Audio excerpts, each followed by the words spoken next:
I would like to hand over to Rinat, giving us a small glimpse for the future or of the future here at AUTOSAR. And we are excited to see what you got for us.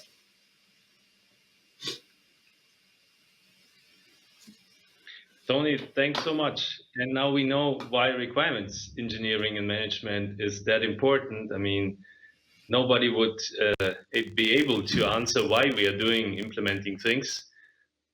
And we would like to start in AUTOSAR, of course, with a good requirements tree to get the product and the serious development and a good starting point. Because I think, Tony, I know your experience out of that, but we have on the OEM side and also on the tier 1 side, there are always some efforts to establish such requirements, also to baseline them.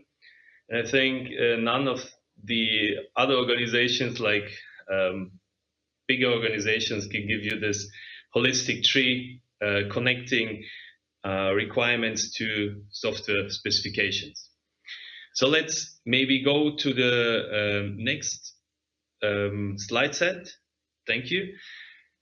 And looking now to these building blocks we've seen before for the technical sessions, thanks to all the speakers, I think it gave a good snapshot on everything that was included in the release. We see here on the right side the vehicle API, small AUTOSAR icon. And I think everybody who is a little bit more detailed, followed the presentation, understood that there is an AUTOSAR icon now, which is colored blue. And now you might ask yourself, what does that mean? The vehicle API itself is the shelf of the car, which is kind of providing you the access in both directions to the car, to the data. And of course, it's a big topic because in the whole IoT and the edge discussion, the car is just one part of it. We see on top the application layer, the platform layer, which is more depending on the deployment, but also on the requirements of each project, of each OEM.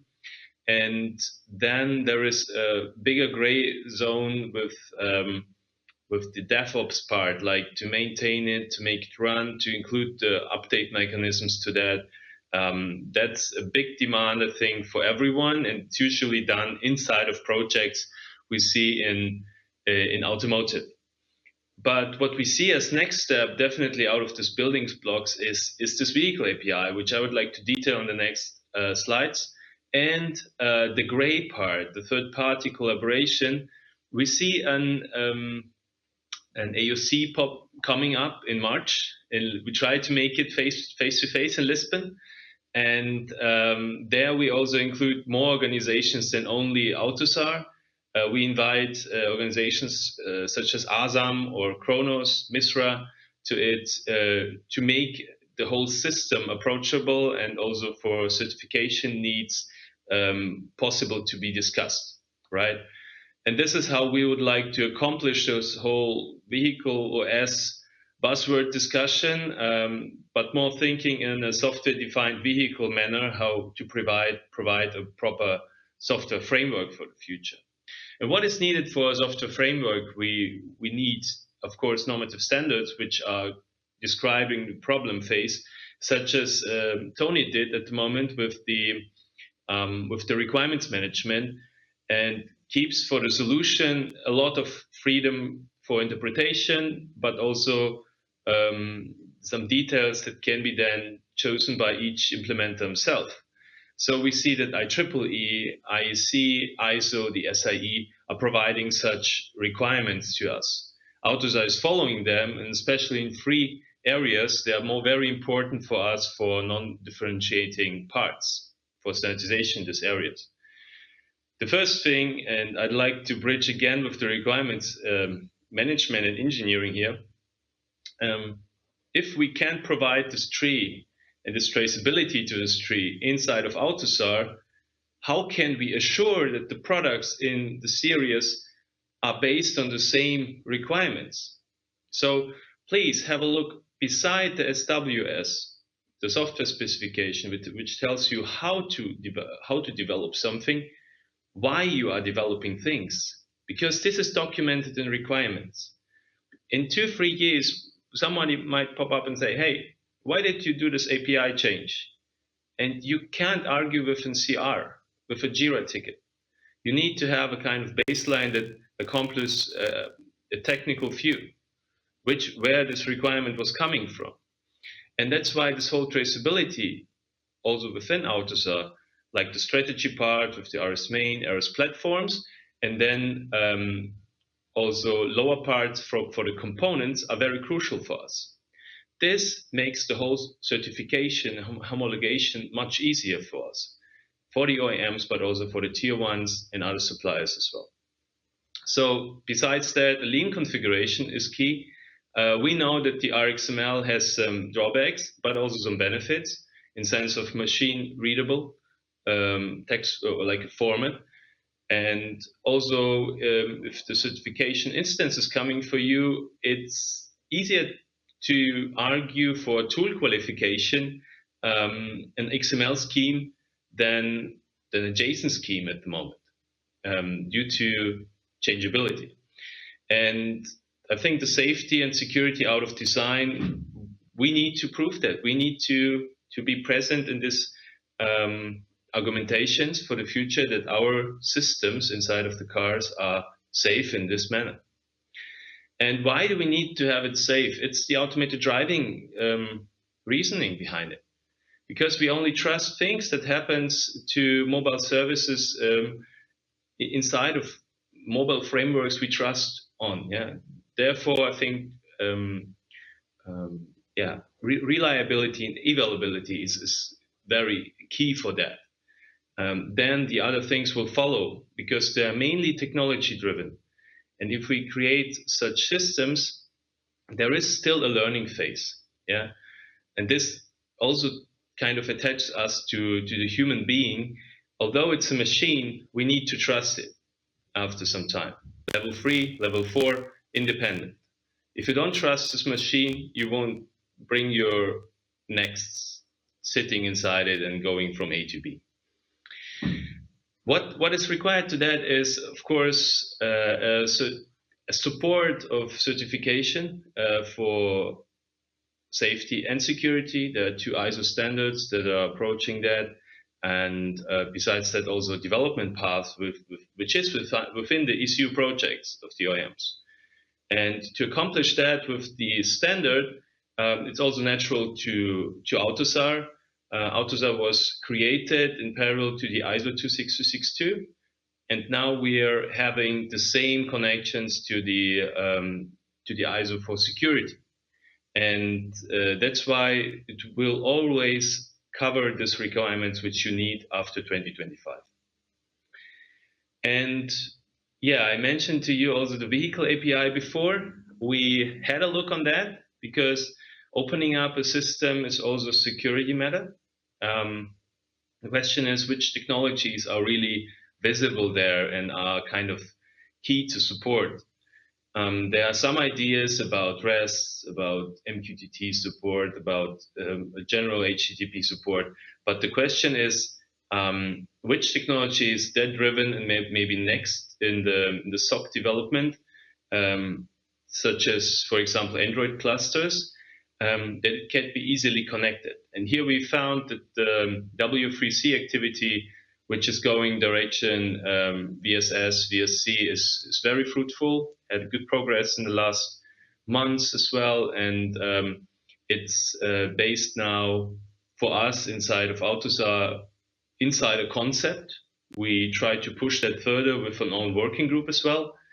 And it must be an open standard also to the community, because the cloud providers we are attaching to or we are connecting to, I would say they are not kind of known to this work mode of the OEMs and like the supplier field, but they like to connect to our API.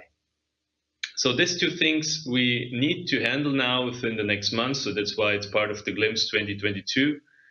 And I'd like to invite everyone who is interested coming from the cloud direction.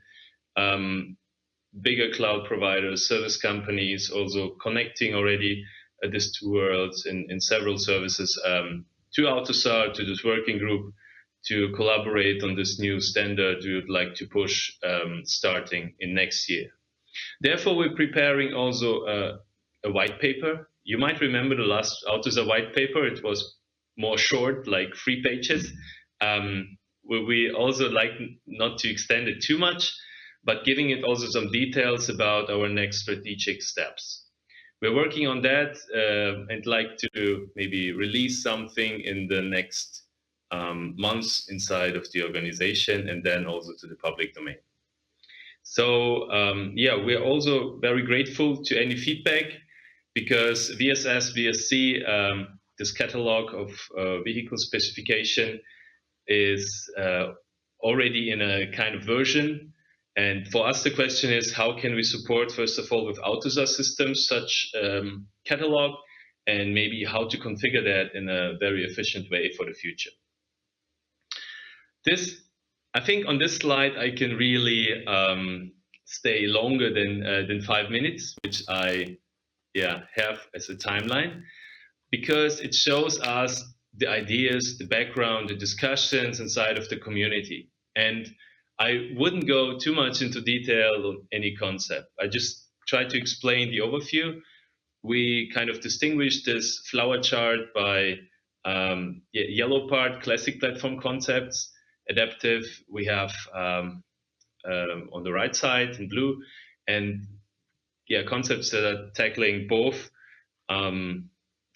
standards are in the middle.